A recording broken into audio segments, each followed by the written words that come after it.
íntegro. La espiritualidad organizacional es un apoyo invisible que forja vínculos entre las personas que juntos descubren que el perseguir la misión de la organización es totalmente compatible con sus propias creencias personales. ¿Qué es lo que nosotros tenemos que hacer para establecer un compromiso con una ética de espiritualidad en el trabajo? Tenemos que vivir centrados en el presente. Tenemos que asumir la propiedad y responsabilidad de nuestras acciones. Tenemos que aplicar conceptos no tradicionales en la búsqueda de soluciones a las cosas. Tenemos que buscar fuentes de revitalización que se apoyen en la energía de la receptividad, la energía de alguien que escucha. Tenemos que utilizar el aprendizaje apreciativo. Cuando se involucran en un proceso de aprendizaje apreciativo, las personas intentan descubrir, describir y explicar aquellos momentos excepcionales en que el sistema les funcionó bien. Aquellos momentos en los que todos parecieron animarse y sus aptitudes y habilidades se activaron. El hacer un compromiso hacia la espiritualidad y el bienestar no se traduce en tener que invertir más tiempo y dinero en nueva tecnología, infraestructura física adicional o en servicio al cliente. Más bien, debemos invertir en el tiempo necesario para comunicarnos mejor con el personal a todos los niveles, tanto horizontal como verticalmente, para convencerlo de la urgencia de establecer un compromiso hacia la ética de la espiritualidad. Individualmente, en equipo o en grupo, todos podemos ensayar con alguna experiencia de atención a los demás y de espiritualidad, y a un costo muy modesto para nuestra organización, como lo veremos con la presentación de nuestra siguiente expositora, Linda Poindexter. En su empresa, como coordinadora regional de bienestar, ella descubrió que el vivir una ética de vida y de trabajo basada en la conciencia del bienestar y la espiritualidad requiere tanto un esfuerzo a corto como a largo plazo. Sus estrategias y técnicas se pueden aplicar a cualquier clase de organización, ya sean empresarial, gubernamental o educativa, en cualquier parte del mundo, ya que la espiritualidad trasciende todas las realidades geográficas y culturales. El ambiente de trabajo cada vez más multicultural del nuevo siglo, la espiritualidad será como una malla transparente tejida por personas de gran diversidad, trabajando dentro de estructuras organizacionales multinacionales y globales. En conclusión, el desarrollo futuro de ambientes de alta productividad requerirá de la creación de formas alternativas de organización. Exigirá que establezcamos nuevas y diferentes maneras de relacionarnos los unos con los otros, ofreciéndoles a nuestro recurso humano oportunidades adecuadas para poder superar sus problemas de bienestar y sus problemas de desarrollo individual de una manera creativa. A medida que cambia nuestra conciencia acerca de nosotros mismos, de nuestro trabajo y de nuestras vidas en general, también deberá cambiar nuestra concepción tradicional sobre el concepto de la salud. La nueva dinámica hacia la salud dentro de una organización necesariamente deberá incluir el fomento del diálogo, la preocupación por la comunidad interna y externa, así como el fomento de la espiritualidad a través del bienestar y cuidado de nosotros mismos y de nuestros colaboradores. Visión, empowerment o facultamiento, armonía, equilibrio, creatividad, instrucción y espiritualidad son todas palabras que se deben ahora utilizar al descubrir una nueva cultura organizacional que valore la búsqueda colectiva por ampliar el diálogo, las relaciones personales y las estructuras productivas tradicionales. Un creciente número de trabajadores se ven atraídos ya ahora por este movimiento humanista. Sin lugar a duda, el bienestar de la fuerza de trabajo en el futuro estará vinculado cada vez más a este nuevo estilo de comunicación y a la interdependencia de este con la espiritualidad organizacional que nos enriquecerá a todos. Gracias. Muchas gracias, doctora Geist. Ahora empecemos con la primera sesión de preguntas y respuestas. Trataremos de contestar al mayor número de preguntas posible, pero les pedimos que hagan una sola pregunta por llamada y que sean lo más breve posible. Pueden llamar directamente al estudio a los números de teléfono o de fax que aparecen en la pantalla. Y les recordamos alejarse de la pantalla del monitor para evitar interferencias de sonido y ruidos. Gracias. Nuestra primera llamada viene del Instituto Tecnológico de Ocotlán, Jalisco. Adelante. Buenos días. Mi pregunta es la siguiente. ¿Cómo puede una empresa que invierte grandes sumas de dinero en los programas del Seguro Social para sus empleados fomentar un programa integral de desarrollo, de salud y de bienestar para sus trabajadores y que sea compatible con los programas del Seguro Social? Gracias.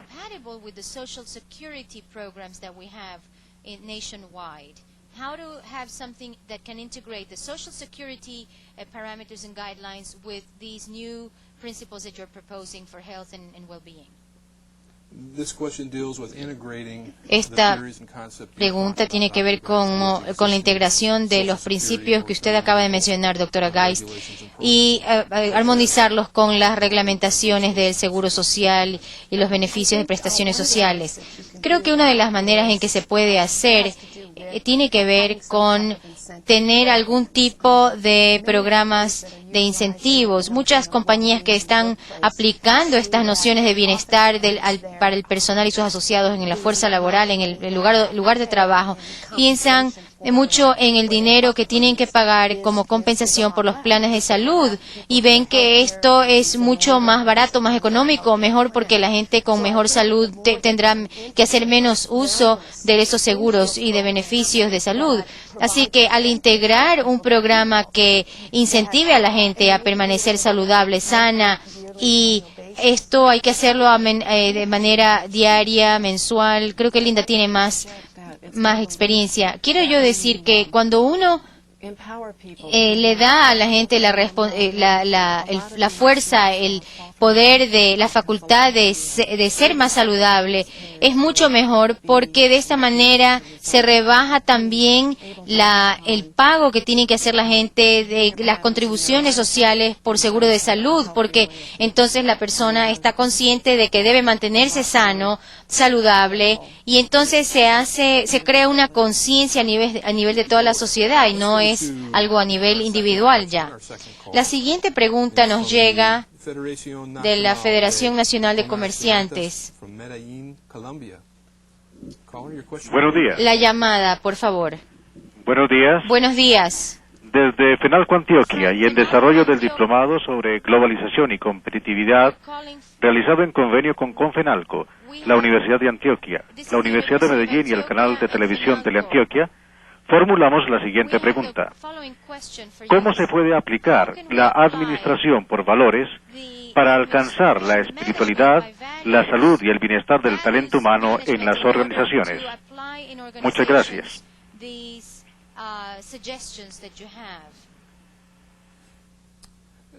A bit of clarification, if we may. Are we looking at a value-driven organization?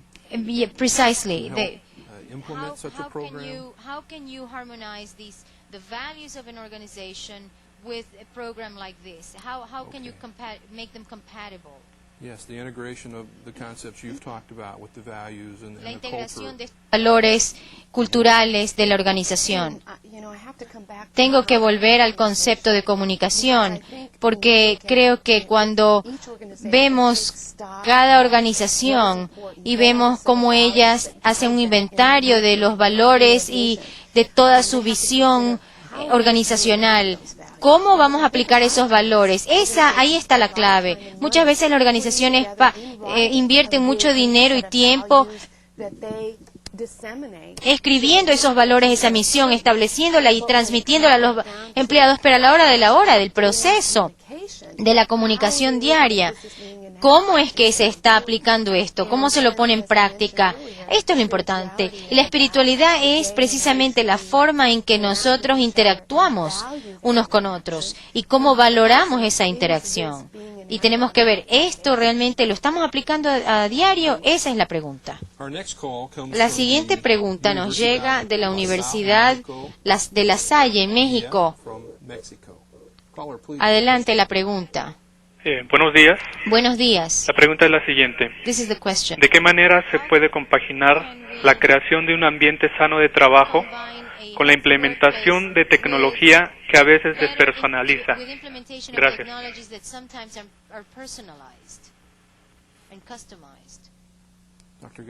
Doctora Geis. Esa pregunta es excelente.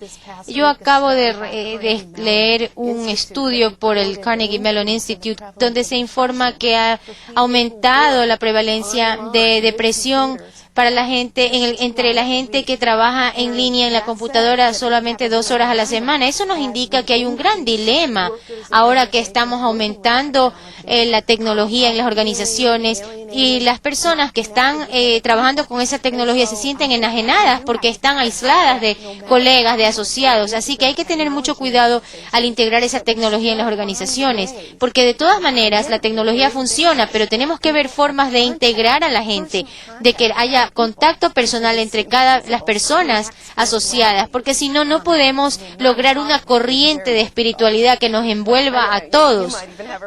Yo creo que a lo mejor tiene usted una respuesta tal vez mejor. La señora Poindexter, dígame, ¿usted comprende que este contacto es esencial?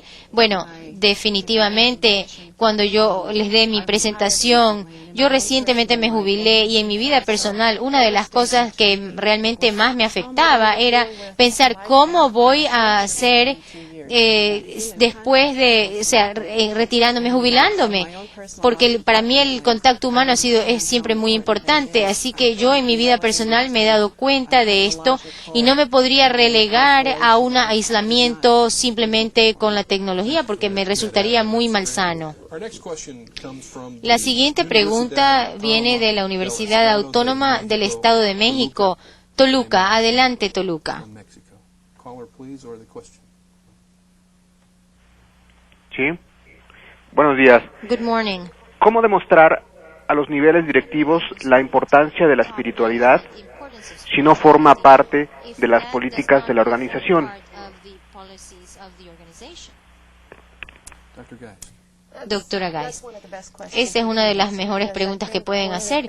Realmente, una de las cosas que yo he descubierto en mi propia investigación y en mi trabajo de consultoría es que cuando uno entra en una organización, uno inmediatamente tiene que ceder ciertos sistemas de creencias personales. Siempre hay ese renunciamiento a ciertos principios básicos personalísimos y entonces, y todavía más se convierte en un dilema aún mayor cuando los que toman las decisiones, los supervisores, la alta gerencia, no apoyan en estos principios de espiritualidad de la empresa. Así que esto se constituye en algo muy difícil. Lo que hay que hacer es empezar por donde uno está, en su propio círculo de influencia, y va a ir construyendo poco a poco este bienestar alrededor de uno. Y entonces, en parte, tiene que ver con lo que se habla del contagio. Tenemos que contagiar esta espiritualidad. Y cuando uno va creando un campo magnético de espiritualidad, esto se va ampliando, expandiendo y va abrazando a todos. Y entonces la persona que no apoya esto se va a sentir más bien fuera del círculo de espiritualidad. Y bueno, yo tuve también que bregar a nivel muy básico cuando entré yo a este tipo de trabajo.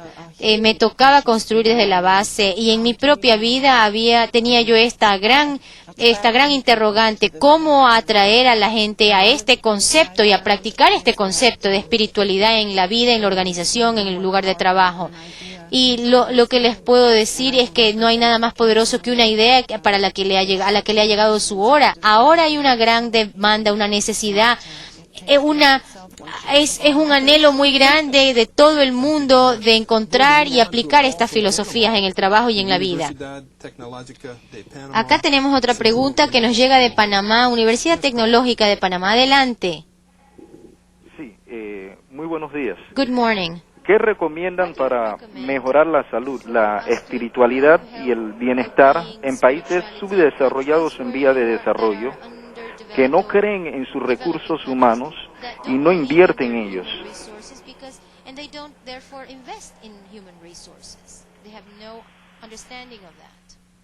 Excellent question. Organizations have not fully developed. La pregunta es excelente. ¿Cómo hacemos con las organizaciones que no tienen fe en los recursos humanos y por lo tanto no se ven interesados en este tipo de opciones? Esta es una pregunta muy difícil de responder. Encuentro que me resulta un obstáculo casi insalvable. Yo no he tenido esa experiencia con la misma frecuencia que usted menciona, pero yo sé que incluso en Estados Unidos, donde se supone tenemos una amplitud mucho mayor y donde se valoran los recursos humanos, creo que este impulso tecnológico es muy importante. Yo creo que una de las formas que juega un papel muy importante, yo creo que aquí hemos conversado bastante respecto a cómo vivir lo importante es saber cómo vivimos fuera de la organización, la vida personal. Si uno la puede cultivar en su familia, entonces realmente uno se fortalece y entonces la organización no influye tanto en la vida privada y personal, de tal manera que uno se fortalece y esta fortaleza la puede trasladar al lugar de trabajo y contagiar a todos. Y esperemos que a otros asociados, otros empleados y colegas estén haciendo lo mismo, porque hay cosas que no necesariamente tienen que venir desde la parte superior de la gerencia. En Estados Unidos muchas veces decimos, bueno, esta es una teoría que dicen los de arriba, pero eso yo no tengo por qué adherirme a ello, así que yo no voy a esperar a que ellos cambien, yo cambio y para que no es que me tenga que llegar de arriba, yo mismo empiezo la transformación interior por mí mismo y trabajaré con la gente con la que yo trabajo. ¿No le parece a usted que eso es una experiencia real? Sí, efectivamente. Uno tiene que darse cuenta de que uno tiene que pregonar y predicar con su ejemplo, con su vida interior, con tener esa fortaleza y poder ser firme respecto de lo que uno cree firmemente y su positividad. Y entonces las demás personas, viendo esa sinceridad y esa firmeza, van a creer en lo que uno dice y de esa manera se van a contagiar. Y hay que empezar por algún lado y comprometerse. Desde una perspectiva diferencial, dígame, ¿cómo entraría usted a hablar de este componente de cómo entró usted a hacer esta transformación en una empresa tan grande como la suya? ¿Y cómo logró usted que se lo introdujera este concepto en este programa de bienestar en su empresa? Bueno, yo tuve la suerte de que fue iniciativa desde arriba, desde la gerencia, de la alta gerencia, y esto fue un apoyo extraordinario a mis creencias y convicciones. Yo, por supuesto, me encontré con muchas personalidades, muchos personajes que consideraban que tenían sus reservas al respecto y que consideraban que esto era una novelería, que esto tal vez no era bueno, pero el apoyo de la alta gerencia me permitió seguir adelante y pude salvar los obstáculos que se presentaban. Así que yo tuve muchísima suerte, muchas bendiciones y pude lograrlo. Vamos a ver la siguiente pregunta. A ver, la siguiente pregunta nos llega de Chihuahua. Sí. Queríamos, de parte de la Universidad Autónoma de Chihuahua, en la República Mexicana, queríamos más bien hacer una aportación para nuestros compatriotas. Hablaban ellos del gasto que se hace al Seguro Social, al Instituto Mexicano del Seguro Social, y quisiéramos dar una pequeña información.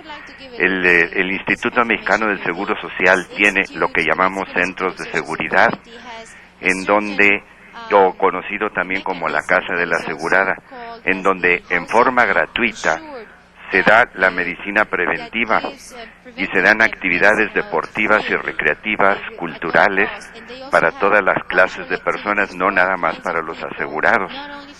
Y además se da pausa para la salud a las industrias, en donde, por ejemplo, en Ciudad Juárez hay más de 2.200 trabajadores que se benefician con ello. Posiblemente no ha sido conocido o no se ha acudido al centro de seguridad propio de su ciudad. Es nada más una aportación. Muchas gracias. Muchísimas gracias por su aportación.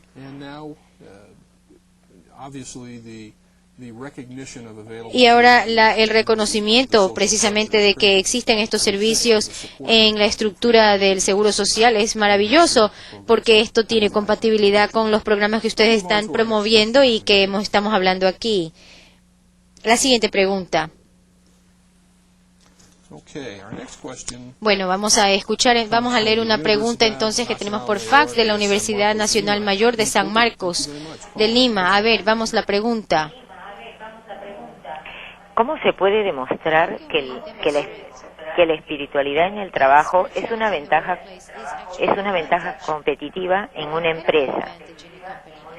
De otro lado, ¿qué variables financieras, económicas tomaríamos en cuenta para realizar el estudio de beneficios tangibles que justifiquen un programa de bienestar en una empresa estatal, por ejemplo, en países como el nuestro? Gracias. Esa es una pregunta excelente. Preguntemos a la doctora Geist. Precisamente estamos hablando de un reconocimiento de estos valores de la espiritualidad y la ventaja de integrar esto en una organización. Doctora Geist, empecemos con usted. Creo que todos sabemos que los resultados son importantes, ¿verdad? El resultado a nivel económico y productivo de una empresa, porque si no la empresa quiebra. Tiene que haber esa consideración. Pero lo que a mí me anima y alienta es que no pasa ni una semana en que yo no lea sobre otro estudio que se haya realizado y que demuestre el valor de los tipos de problemas y temas que estamos tratando aquí en este momento, sobre ese bienestar, esa felicidad, esa realización personal. Y acabo justamente de leer una entrevista y un estudio sobre esto. Cada vez más se encuentra más y más prueba y evidencias. Antes pensábamos que esto era una cosa imaginaria, algo que no era sino un lujo, una alternativa, algo exótico, diferente, pero no, se encuentra cada vez más que está incrustado en nuestra capacidad para funcionar eficazmente, inteligentemente, para trabajar bien en grupos, para sentir, y creo que la prueba está cada vez más abrumadora y tenemos que tomar en cuenta y escuchar esto y poder entonces invertir en estos programas porque nos dará mucho rédito. Organization of American States in Washington, D.C. Welcome. May we have your question, please? What would be the guidelines or the structure you would suggest for prepare a group to work in wellness in an organization? Para crear un programa, la estructura del grupo que debe trabajar en la organización, ¿cómo estableceríamos un equipo para lograr estos objetivos? Un equipo de trabajo para instaurar esta filosofía. Bueno, vamos a ver. En primer lugar, es muy importante encontrar a alguien que crea apasionadamente en los principios del bienestar personal y grupal. Una vez que alguien entiende esto y asume esa responsabilidad, entonces hay que buscar voluntarios, gente que se ofrezca a hacer el trabajo, que se sientan afines, que tengan experiencia, que quieran participar en un programa de estos. Entonces este entusiasmo se multiplica, contagia y llega al éxito porque llega a los demás. Es necesario que haya alguien que tenga ese entusiasmo interior, esa pasión, esa filosofía de vida, esa realización, y no hay que limitarlo a la gerencia o a un grupo especial o a un mando medio. No, tiene que estar a nivel general de todas las áreas de la empresa, de la organización. ¿Cree usted que tienen que incluir en este equipo gente que tenga ciertas capacidades técnicas, acaso? Creo que más que capacidades técnicas, el deseo de aprender y la voluntad de participar y de arriesgarse, sin miedo, de salir al aire, digamos, y estar dispuesto a salvar obstáculos y a enfrentar situaciones un tanto raras, no temer el ridículo, porque hay mucha gente que no apoya estos programas, pero hay que tener personalidad y se ganará el respeto y la admiración de los amigos y colegas y asociados. La siguiente llamada nos llega del Instituto Tecnológico de Zacatecas, México. La pregunta. Adelante, México.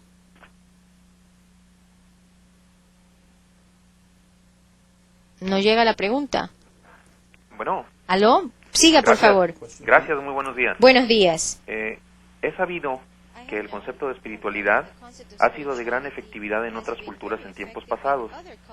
¿Cuál fue el detonante o qué factores fueron los que provocaron que en la nuestra empiece a tener importancia y empiecen a ejercitarse estos conceptos?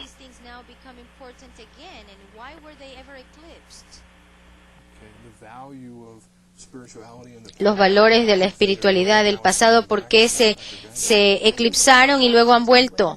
Creo que tiene mucho que ver con una serie de cosas. Primero, la estructura organizacional en tiempos antiguos. Las organizaciones eran mucho más sencillas y conforme se fueron haciendo más complejas, la gente creó estas organizaciones muy grandes, mega organizaciones, y nos hemos dado cuenta que esas estructuras no funcionan porque distancian a las personas. Y de esa manera hay muchas organizaciones entonces que han implantado sistemas de abatir todas estas estructuras complejas y más bien trabajos en grupo que acercan a las personas. Así que por eso estamos tratando de alejarnos de este tipo de organizaciones. La tecnología también, lamentablemente, es muy eficiente, muy eficaz, pero lamentablemente introduce un elemento de distancia y lamentablemente hay que aprender a manejarlo bien. Uno de mis estudiantes graduados acaba de concluir un estudio sobre el teletrabajo, donde la gente está tratando de equilibrar su vida privada y su vida pública, cuando su impulso era principalmente, trabajaré con la tecnología, me voy a tecnificar, y querían simplemente, por ejemplo, estando con el esposo o la esposa o el amigo en la sala de al lado, de todas maneras se comunicaban por correo electrónico. Entonces, esto es algo que enajena. Así que tenemos que agradecer que exista la tecnología, pero entender cuáles son las limitaciones y ver en qué momento se convierte en un obstáculo y una barrera para la comunicación humana.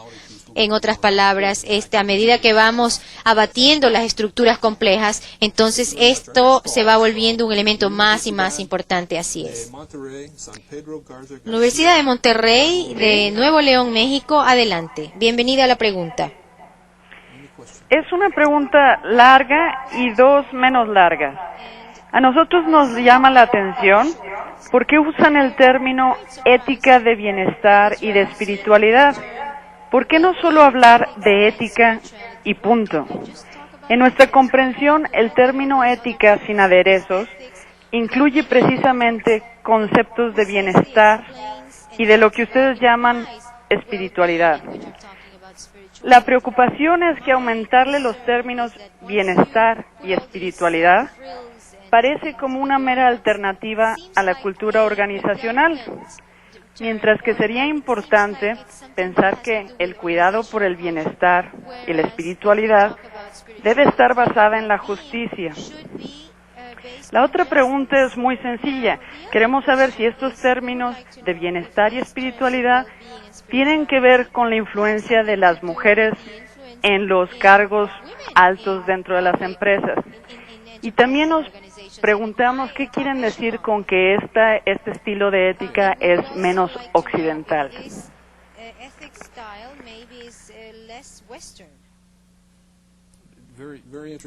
Una pregunta muy interesante, y le voy a pedir a la doctora Geist que empiece con esta primera parte que tiene que ver con la espiritualidad, el bienestar, si es que esto es necesario o no de la ética, si es que son elementos de la ética.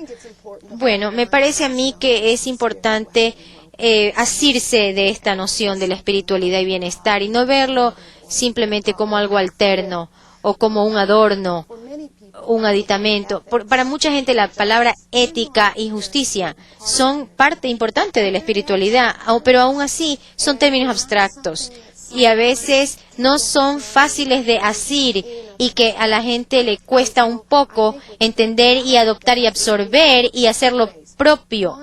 En cambio, el término espiritualidad tal vez llega más a la persona, se convierte en algo más personal, más individual, llega más, como que se incrusta, mientras que el término ética parece como que está fuera, externo, y está conceptualizado como algo que está fuera de uno.